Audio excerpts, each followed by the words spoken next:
Whether you need a good pick-me-up or just a good time, add a little magic to your glass with Friday's Margarita Midnight on All Things Pagan Radio. Flip the switch and let the cauldron bubble. Margarita Midnight!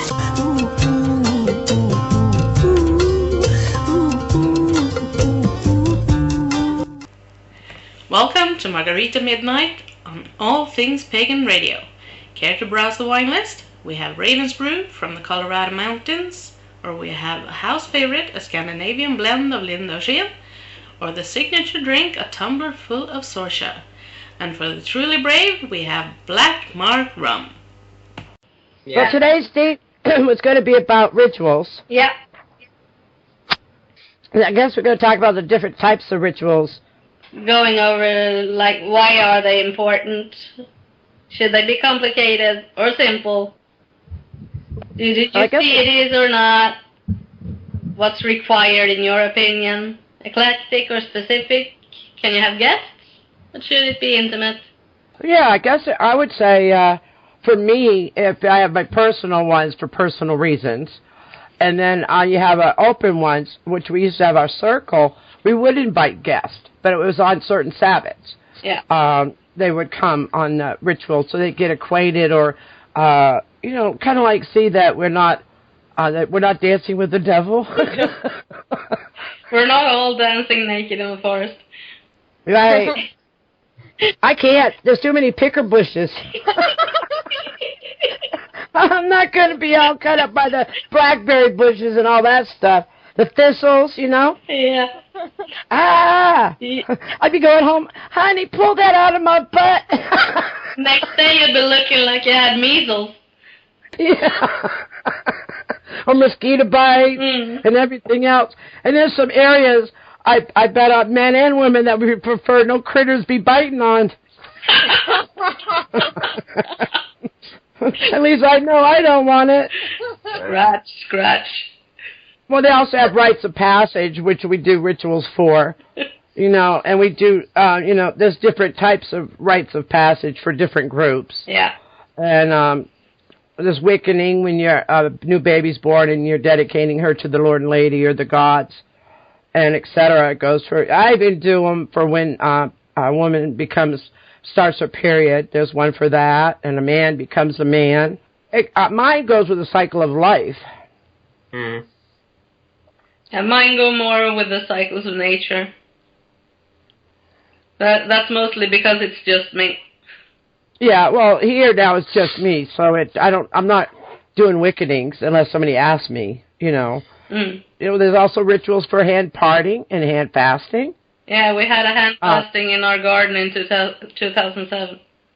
Yeah. Well, one of my online friends flew over from Ireland to do ours. Oh, that's awesome. Yeah. I was invited to do one, but it was 6 hours away, and there was no way I could make it. Without my vehicle wasn't running. And so I found somebody else for them to affiliate the services, and they took care of it. But I have a hard time when I have to do weddings and stuff, because I get into it so much, I cry. And so I'm like, I'm a blubbering, oh, gosh, this is so nice. You're better as a guest? Yes, I'm better as a guest. I still cry, but I'm still better as a guest.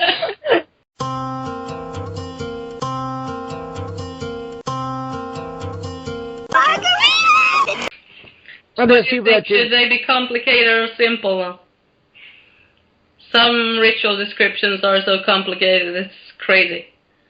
Oh, I prefer more simple or easier for... I went to a circle one time, and the ritual was so complicated, I felt like I was in a circus and didn't know which end to go to.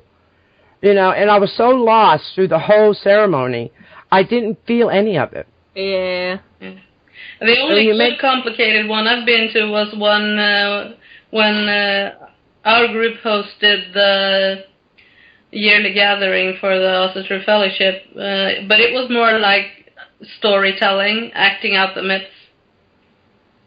So it was a lot easier to follow than something more scripted.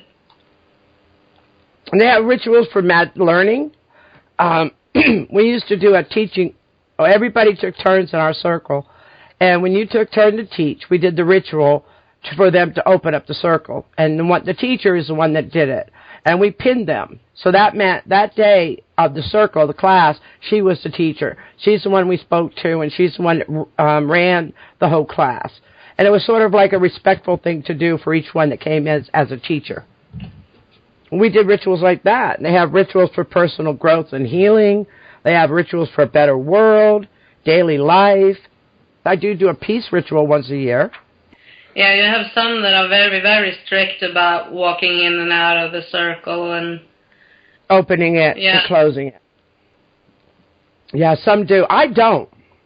No, but if you have very strict rules, kids can't be there because they don't do that.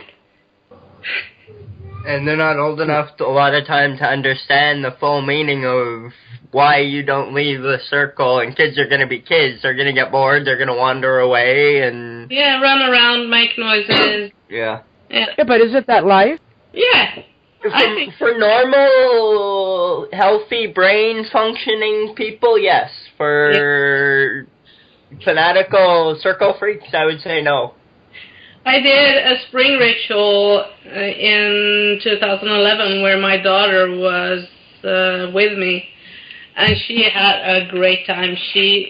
I don't know how many rounds she ran around that fire, but she was having so much fun, and when it was time to put the offerings on there, she wanted to taste everything.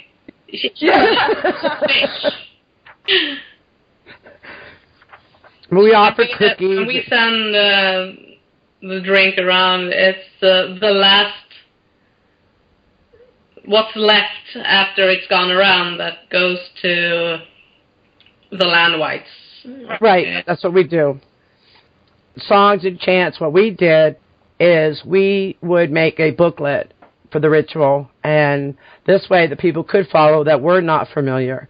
And there's certain chants they might not know, so we made sure it was in the little booklet so they knew what chant was coming up next. It's sort of like it did a, what's the word for it? Guidebook. I think they're calling it a program if it's a wedding. Thank you. That's the word I was looking for. Mm-hmm. But it is like a guidebook, Mark, because that way everybody felt comfortable. You know, especially at Samhain, we do a feast for the dead. It's called a dumb supper table, and we leave a plate for all our loved ones, and we put the food on the plate, and that's once we leave for offerings, too, in the end. Oh, I've done quite a few of those. We have the pictures. One, but I've heard of them. I know what it is. Yeah, we always do a dumb supper every Samhain, and then we also have the pictures of all our loved ones on the table. And it's kind of nice because then everybody sits down and we talk about the pictures and who's in them, tell little stories about them, and we cry, laugh, and have a good time.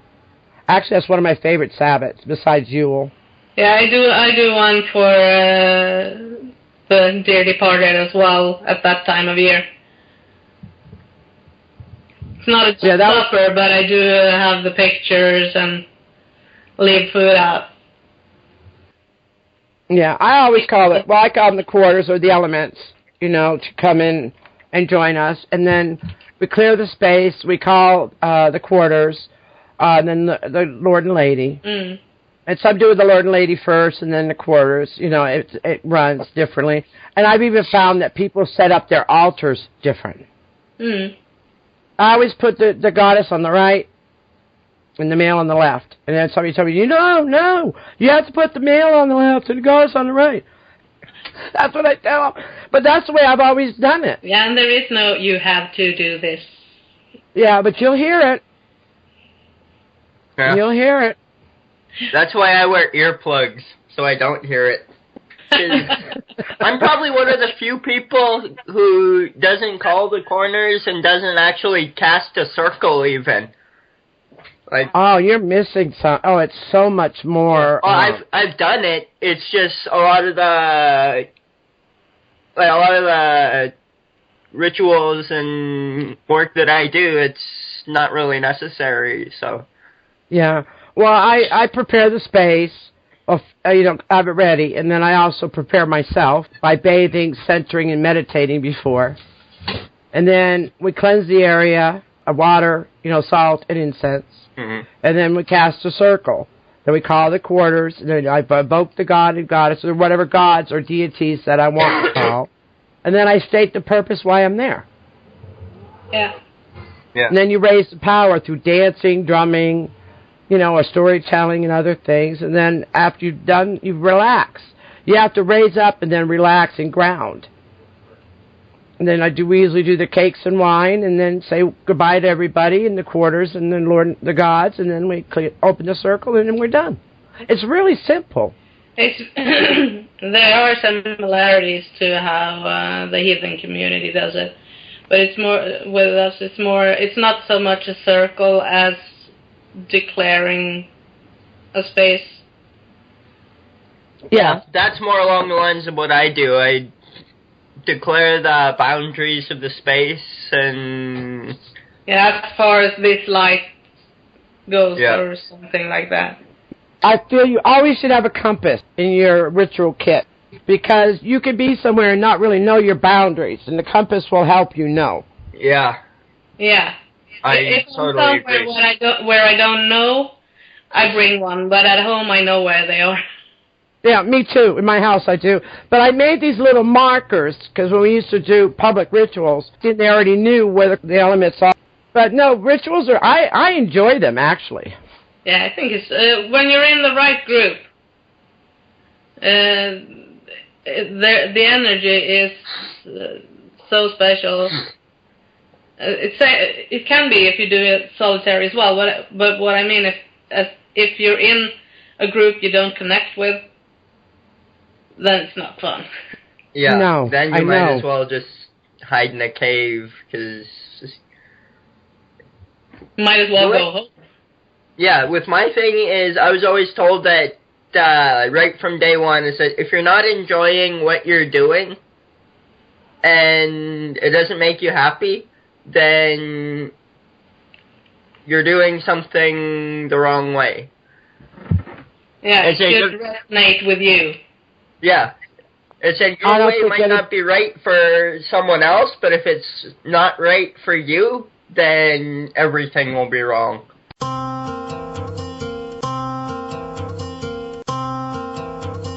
Margarita Midnight!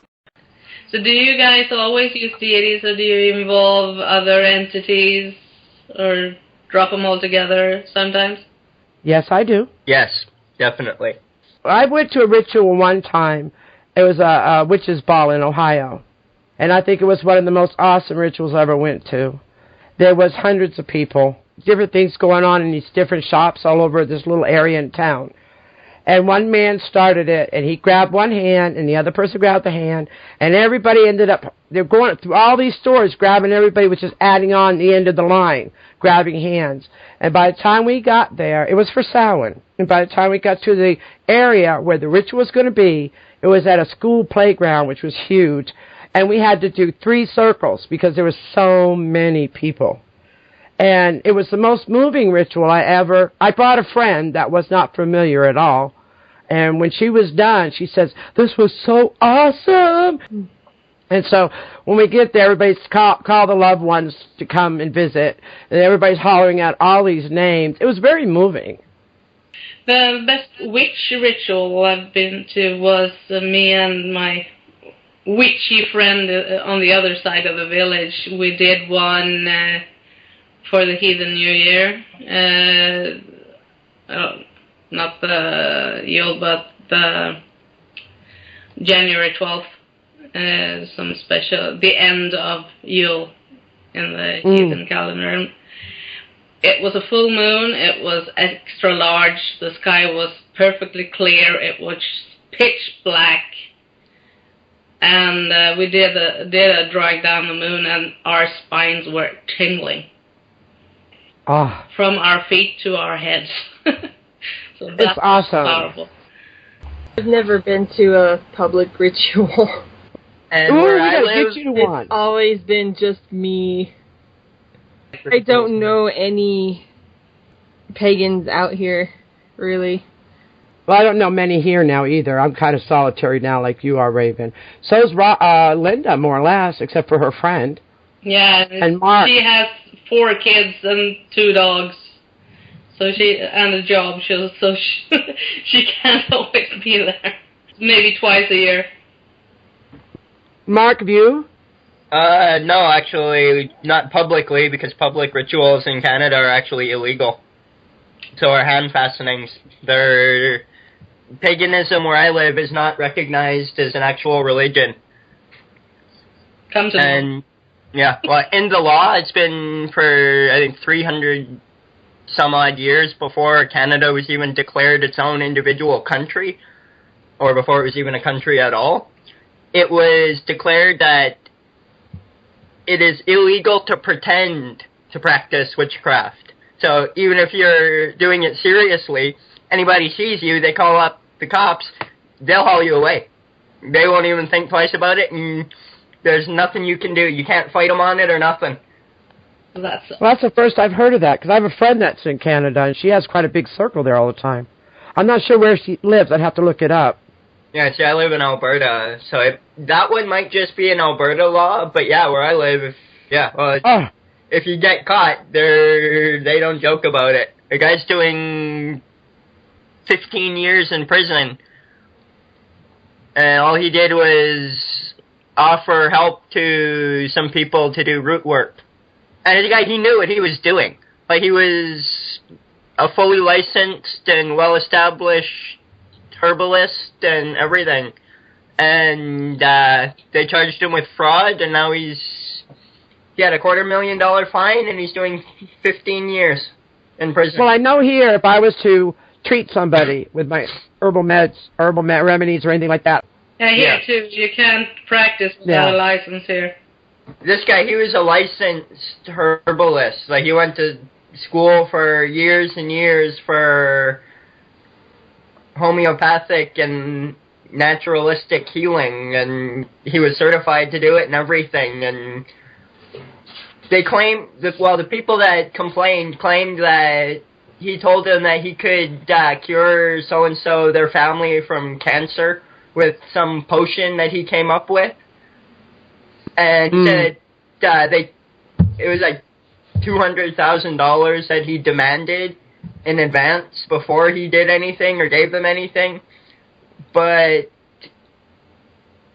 I've also heard of this guy before, and he's never taken a nickel for any of the work he does privately for healing. And he's been doing it longer than I've been alive.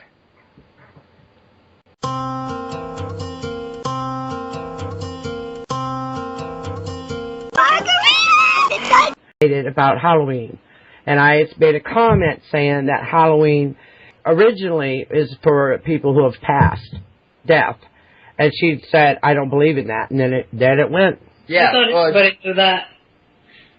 And you're 100% right, because I've read a lot of different cultural traditions for Day of the Dead and All Saints Day. My husband, they used to celebrate All Saints Day. Yeah. And they actually go to the cemetery and bring food, and everybody visits right there. It's a cemetery. Yeah. It's like a party, but they're visiting with everybody that's passed. Some cultures actually here was something like that. No party, but they went to the graves and brought flowers, lit candles. Yeah. There's some cultures that I've read about, they actually dig up the bones of their dead and they clean the whole pile of bones until they sparkle. And they do it every year. Huh. I've never heard that. That's pretty interesting, actually. Yeah, I think I've heard it, I just don't remember who. Huh? Yeah, I'm sort of like the way the Indians believe. You don't mess with the resting place. You let it be. Yeah. And that's just, Well, usually everybody has their ways. Yeah, well, usually there's rules and stuff that you have to follow. Like, you can't just grab a shovel and don't go dig up grandma. But usually they'll consulting of the dead, where they'd actually try to get in contact with the relatives and the loved ones and the ancestors who passed on. And we do that at Dove Supper. Yeah, and they'll ask their personal permission if it's okay for them to dig them up and show their respect by cleaning the bones. And if they say yes, they do it. If they say no, then they pack up and go home. They won't even enter the graveyard. At least they ask before they do it. Yeah. It's not so bad, you know? Yeah, that's part of the... Yeah, it's part of the respect thing. Yeah. If you're going to dig somebody up to clean their bones out of respect, well, you're going to ask them first, I'd imagine. Well, they're going to have a hard time with me because I'm going to be cremated. A hard time with me as well. Viking funeral. It's not going to be buried. Either cremation or if they've started freeze drying here by then it's the more environmentally friendly option. Well, as they old say it, return to earth. And I have this, just for me, I cannot understand how you can return to earth when you are in this very well-built coffin.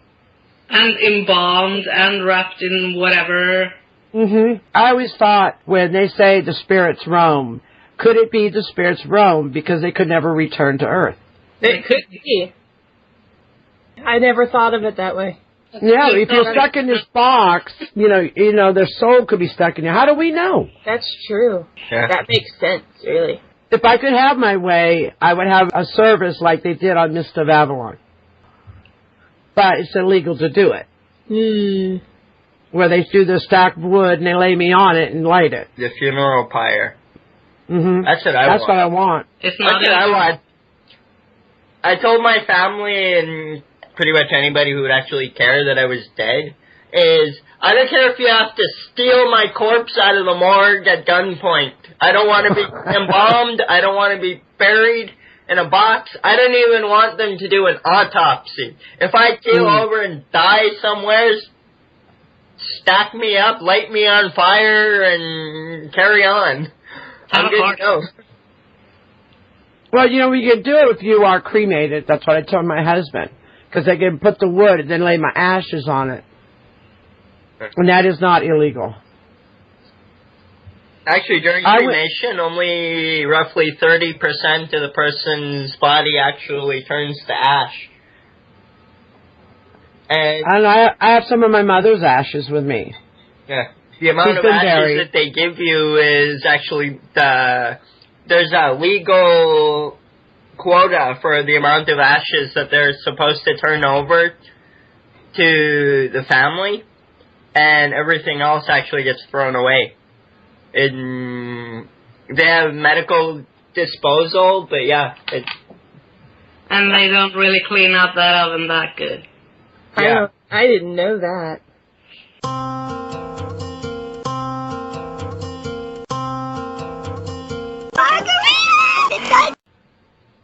We do a lot of things differently than most people. A lot of people look at us like we're all crazy, but we just have our own way of doing things. I mean, we also learned and adapted other people's ways of doing things. If we were ever invited somewhere, we tried to at least look like we knew what we were doing, but... Well, I have a ceremony already written in my book of worship for when I do pass. It's already ready for the family, so they don't have to worry about what I want. It's been in there for at least 10 years now. So I already know, I've got it all laid out. Somebody goes, oh, that's so morbid. No, I'm making it easy for the ones I leave behind. Yeah, why make it harder than it already is? So the only expense that they have to have is white roses. Yeah. Because every guest on my service, when they leave with a white rose. As I wrote it up, to me, the cycle of life is very important. You go through so many phases.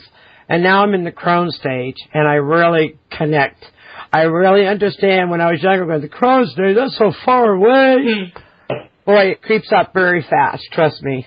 Very fast. And it should be a beautiful ceremony. It shouldn't be all of sadness, and should be something that of celebration. It was something that annoyed me greatly when I went to my father's funeral, because my mom didn't have the cash to pay for everything herself. She had to have it in a church. And my father was never a Christian. He was never religious. So having the priest standing there talking about him as a good Christian and psalms and all that felt very fake. Yeah, that's not right to me. Oh, I already told them. Believe me, I even told my children, if you have a Christian preacher at my funeral, I will come back. Yeah, that's what I told them. And it won't be nice. I told them, I will rise from the grave and I will haunt you forever. There will be no getting rid of me. No, well, not. And the sad part is, it's very hard to find clergies or ones that will perform the ceremony. But they're getting more and more out there now. But if you talk about 10 years ago, if I had something happen to me, I don't even know where I would have looked or had my family look for someone. Yeah, up here in Norway we have a couple of alternatives. Here, I wouldn't know. I know. I told my husband he could do it. And he kind of looked at me. I said, no, you could do it. But we already agreed that if I leave first, he will keep me until he passes, and we are to be put together. That's agreed. My dad's going to do this. He says when he passes, he's going to divide himself into 6 beer cans, and he's handing one to each one of us kids. Knowing my father, he probably will do this. Beer cans? Yeah, because he likes his beer. So he always said he was going to put himself in a 6-pack, and then because he has 6 kids. One for each kid. Yeah. Yeah, see, that's creative, really. Yeah, that's the way you do it. It's something creative that I can see myself doing something like that. Yeah, my dad will probably. And I'll keep his can. What else am I going to do with it? The person gets it the way they want it. Mm-hmm. It's the same with donation. Exactly. Of body parts and other organs. It should be the person's decision, not something the family decides afterwards because they have another conviction. I'm a donor. Me too. I can't use it. No. I'm gone. If somebody else can live, they can have any part of me they want. Yeah, me too. Why would it go to waste? Exactly. If anything can be used. I mean, if somebody needed my heart and then I'm passed, somebody's living with my heart, I'm thinking that's really kind of cool. I'm still here. Pretty much the ultimate gift. Mm-hmm.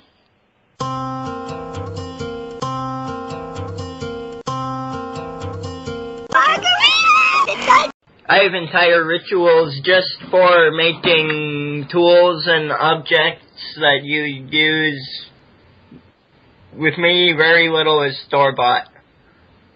Oh, me too. Yeah, I don't really buy things for myself either. If I can't make it, I have another fellow sister or brother that does make those type of things, and I will order it from them. Yeah. Anything I can't make for myself, I just throw money at Raven and get her to make it for me. Yeah. She complains about all the work I make her do. Complain? I never heard her complain. She actually gets tickled when people order stuff from her. Yeah.